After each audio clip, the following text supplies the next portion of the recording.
Hello students, a very good morning to all of you, and I hope all of you are safe and fine at your home and doing your studies regularly. So students, today we are going to start new chapter of political, that is working of institution.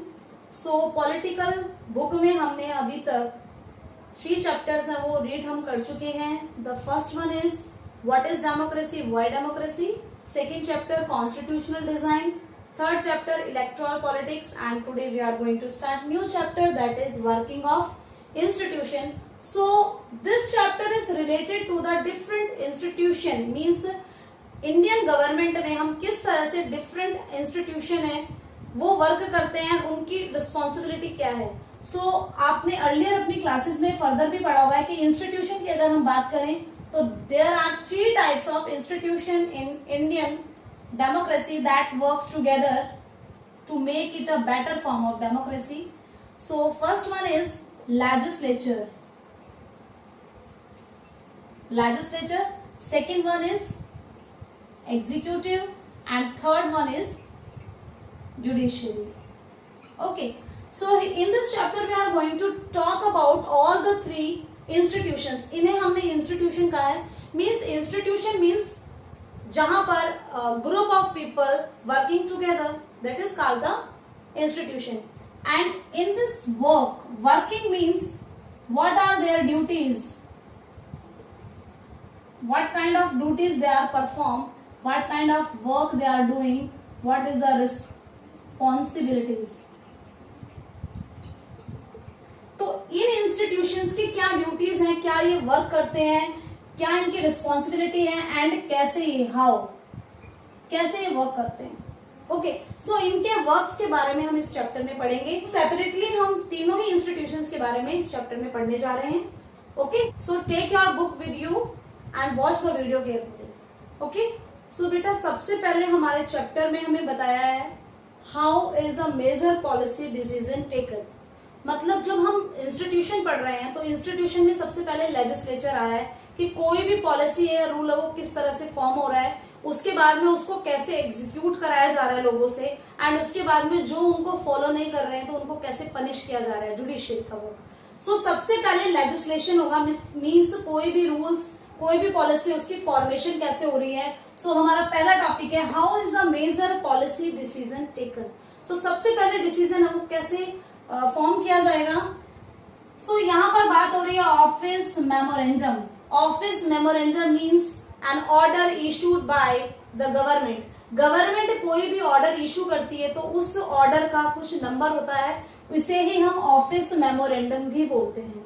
Okay, सो हमारी NCERT book में जो word use करा गया है वो that is the memorandum. So memorandum is a government order. So an order issued by the government of India in August 1919. So 1919 of 13 August में एक order pass किया गया, उसका भी एक अपना नंबर था जैसे बाकी ऑर्डर्स के नंबर होते हैं. सो उसे कहा गया office memorandum. And what it regards for, so किसके लिए ऑर्डर इशू किया गया था और क्या था ये ऑर्डर.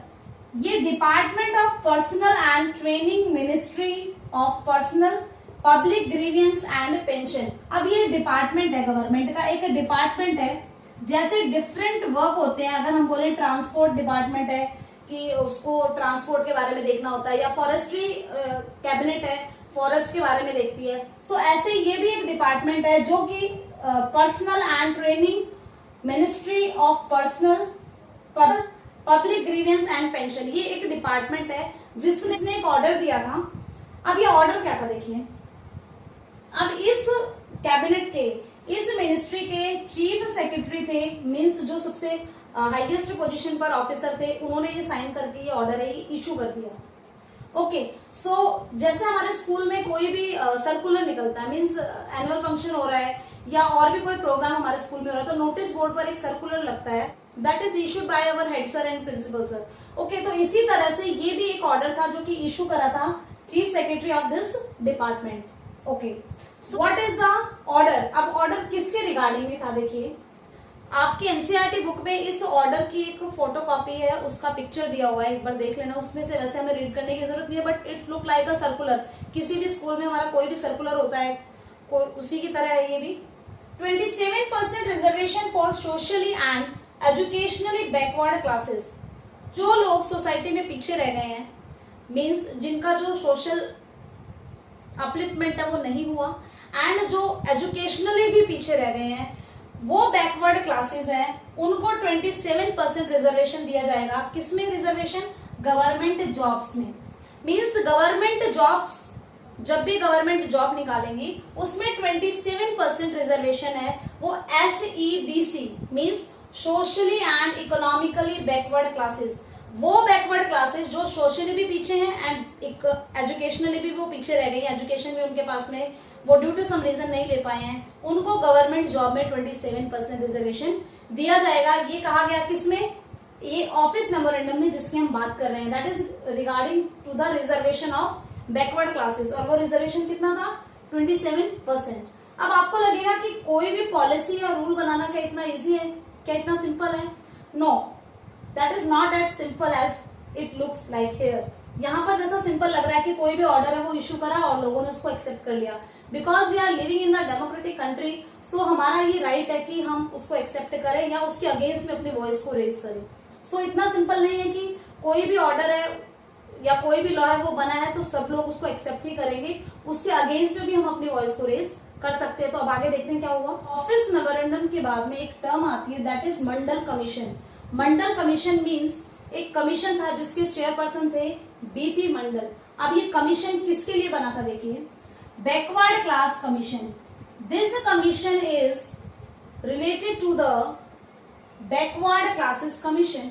मीन्स बैकवर्ड क्लासेस के लिए वर्क करने के लिए कमीशन बनाया था इंडियन गवर्नमेंट ने, एंड ये कमीशन बना था 1979 में, और इसके चेयरमैन कौन थे? BP Mandal. So the commission name is Mandal commission. Okay, so किस लिए बना था ये मंडल कमीशन?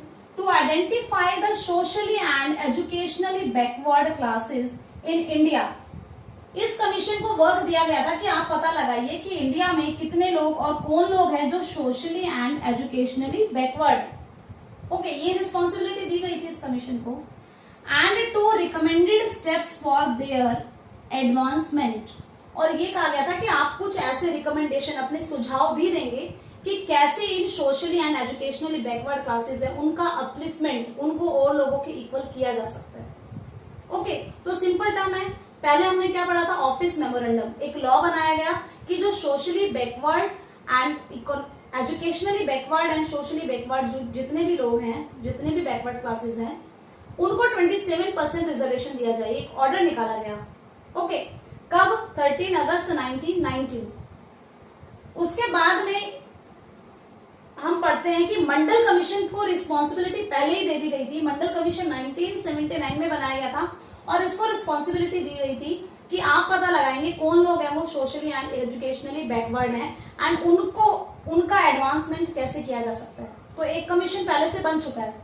ओके, अब इस कमीशन ने अपनी रिपोर्ट 1980 में दे दी कि हम किन लोगों को सोशली एंड एजुकेशनली बैकवर्ड मानते हैं, इंडिया में ऐसे कितने लोग हैं। इन्होंने सर्वे करके और बहुत सारा जो लोगों से एडवाइस लेके एंड डिफरेंट जो लोग हैं इस कमीशन के, क्योंकि BP मंडल तो चेयरपर्सन थे, बाकी और भी लोग थे कमीशन में, उन्होंने एक रिपोर्ट तैयार करी और इन्होंने अपनी रिपोर्ट 1980 में दी।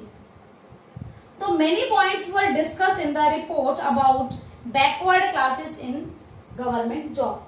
तो इन्होंने जो रिकमेंडेशन थी बैकवर्ड क्लासेस के रिगार्डिंग दी, और इन्होंने ये भी बताया कि गवर्नमेंट जॉब में अगर हम रिजर्वेशन दे देते हैं सोशली एंड एजुकेशनली बैकवर्ड लोगों को, तो उनका एडवांसमेंट, उनका अपलिफ्टमेंट हो जाए। सो 1989 में जो लोकसभा इलेक्शन हुए थे, मीन्स 1989 में Lok Sabha election is for prime minister को इलेक्ट करने के लिए जो पूरी कंट्री में इलेक्शन होते हैं। सो 1989 में जब इलेक्शन हुए तो पॉलिटिकल पार्टी थी जनता दल, उसने अपने मैनिफेस्टो में कहा। अब मैनिफेस्टो क्या होता है? हमने जब इलेक्टोरल पॉलिटिक्स चैप्टर पढ़ा था उसमें हमने कहा था कि कुछ प्रॉमिसेस पॉलिटिकल पार्टी इलेक्शन होने से पहले लोगों से करती है कि अगर हमारी गवर्नमेंट बनी तो हम क्या करेंगे। सो ऐसे ही प्रॉमिस जनता दल ने किया था लोगों से। क्या कहा था कि अगर हम पावर में आ जाते हैं, अगर हमारी पॉलिटिकल पार्टी विन हो जाती है, सो हम सबसे पहले जो मंडल कमीशन के रिकमेंडेशन है उनको इम्प्लीमेंट करवाएंगे। मींस मंडल कमीशन ने 1980 में 1979 में मंडल कमीशन बना था, 1980 में मंडल कमीशन ने अपनी रिपोर्ट दी थी, लेकिन रिपोर्ट में उसने कहा था कि 27% रिजर्वेशन तो मिलना चाहिए जो बैकवर्ड क्लासेस है, socially and educationally backward classes, जिन्हें हम SEBC कहते हैं। Okay, socially and educationally backward classes हैं, इनको रिजर्वेशन मिलना चाहिए 27% गवर्नमेंट जॉब में। ये किसने कहा था? मंडल कमीशन ने। कब बना था? 1979 में। क्यों बना था? कि जो बैकवर्ड क्लासेस है उनको अपलिफ्टमेंट कैसे किया जाए। तो इनसे बोला गया था कि आप अपने कुछ रिकमेंडेशन सुझाव भी देंगे। सो मेन इनका रिकमेंडेशन, मेन इनका जो एडवाइस था वो ये था कि 27% रिजर्वेशन दे दो इन लोगों को, तो ये लोग हैं बाकी जो क्लासेस हैं उनके इक्वल आ जाएंगे। ओके, सो अभी ये इम्प्लीमेंट नहीं हुआ है, इन्होंने सिर्फ अपनी रिपोर्ट दी है मंडल कमीशन ने। ओके, अब मंडल कमीशन ने अपनी रिपोर्ट दे दी, लेकिन उस पर डिबेट चल रहा है पार्लियामेंट में कि इसको फॉलो किया जाए या नहीं किया जाए। जो बाकी क्लासेस है वो इससे नाराज हो जाएंगे कि क्यों इनको 27% रिजर्वेशन दिया है, जबकि जो बैकवर्ड क्लासेस है वो खुश हो रहे थे कि हमें 27% रिजर्वेशन मिलेगा। सो अब इसी को प्लस पॉइंट मानते हुए जो जनता दल एक पॉलिटिकल पार्टी थी, उसने लोगों से प्रॉमिस करा कि अगर हमारी गवर्नमेंट बनेगी इस लोकसभा इलेक्शन में तो हम जो मंडल कमीशन है उसके रिकमेंडेशन को फॉलो करेंगे। अब जितनी भी बैकवर्ड क्लासेस थी उन्होंने सबने सपोर्ट करा जनता दल को, एंड कोइंसिडेंटली जनता दल है वो जीत भी गया। So promise to implement the Mandal commission report, इन्होंने कहा कि जब भी हम पावर में आएंगे, जब भी हम जीतेंगे, तो हम मंडल कमीशन की रिपोर्ट को फॉलो करेंगे, उनको इम्प्लीमेंट कराएंगे। सो Janata Dal came on power, Janata Dal 1989 की लोकसभा इलेक्शन जीत गई और इनके प्राइम मिनिस्टर बने इनके volunteer VP Singh. VP Singh बने prime minister and office memorandum regarding reservation was brought. इन्होंने कहा कि हम फॉलो करवाएंगे किसको? मंडल कमीशन की रिपोर्ट को अब हम फॉलो करवाएंगे। ओके, सो बेटा हमने 3 इवेंट्स पढ़े। एक तो सबसे पहले मंडल कमीशन, उसकी फॉर्मेशन कब हुई थी? 1979 में। उसने अपनी रिपोर्ट दी थी 1980 में। उसके बाद में लोकसभा के इलेक्शन हुए थे 1989 में, जिसमें वीपी सिंह है वो बने थे प्राइम मिनिस्टर, एंड उन्होंने कहा था कि हम मंडल कमीशन की जो रिकमेंडेशन है उनको इम्प्लीमेंट कराएंगे। और फाइनली 13 अगस्त 1990 में जो ये मेमोरेंडम इशू हो गया कि एक लॉ बन जाएगा कि 27% रिजर्वेशन है वो मिले बैकवर्ड क्लासेस को। ओके, सो यहाँ पर हमने क्या पढ़ा आज की क्लास में कि how a major policy decision taken, कि एक मेजर पॉलिसी, एक मेजर रूल बनाना होता है तो उसको कौन कौन से प्रोसीजर से गुजरना होता है। मतलब ऐसा नहीं है कि किसी भी सेक्रेटरी ने या किसी भी डिपार्टमेंट ने कोई भी एक सर्कुलर निकाल दिया और वो लॉ बन गया। उसके लिए ऑब्जेक्शंस भी होते हैं, उसको इम्प्लीमेंट होने में टाइम लगता है। ओके, सो कोई भी रूल्स एंड कोई भी पॉलिसी है वो इतने इजीली उसकी फॉर्मेशन, इतनी इजीली उसका इम्प्लीमेंटेशन नहीं होता है, उसके लिए एक लॉन्ग प्रोसेस है, उसको फॉलो करना पड़ता है। Friends, it's all for today's class. You have to read these topics from your NCERT book, तभी आपको अच्छे से समझ में आएगा। जो टॉपिक्स मैंने आपको आज 3 टॉपिक्स कराए हैं उनको आप एनसीईआरटी बुक से अच्छे से रीड करेंगे। And if you have any doubt in any line, any paragraph, any topic, you will ask me. Okay, so I hope all of you understand that. So do your studies regularly and obey your parents. Thank you.